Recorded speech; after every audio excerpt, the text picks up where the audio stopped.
Welcome to our channel. Today we how to subscribe to Geenie Home Secure cloud service, quick tutorial step by step clearly. Open the Geenie app on your smartphone. Log into your existing account or create a new one if you don't have an account yet. Once you're in the app, find the Home Secure section on the main screen. Tap on the Home Secure option to access its features.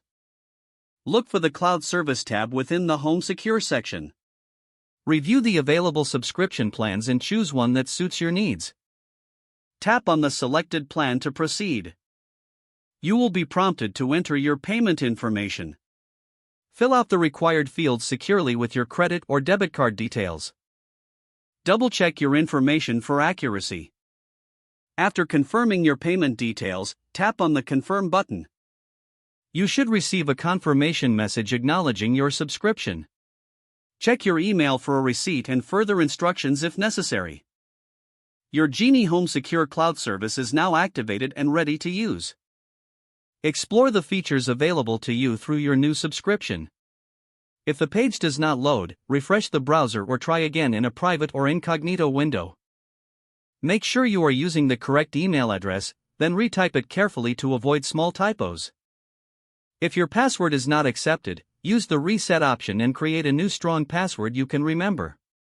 Check your spam folder for verification or security emails, then complete any requested confirmation steps. Enable two-factor authentication if available to improve account security and reduce unauthorized access risk. After signing in, review your profile details so your contact information and settings are accurate and current. If you see an error message, note it down and try again after restarting your device and internet connection. Log out when you finish, especially on shared devices, to keep your account and payment information secure.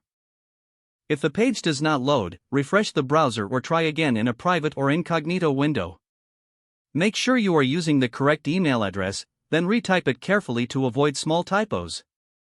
If your password is not accepted, use the reset option and create a new strong password you can remember.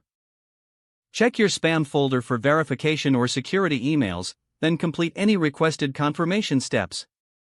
Enable two-factor authentication if available to improve account security and reduce unauthorized access risk. Don't forget to like this video and subscribe to our channel for more step-by-step tech guides.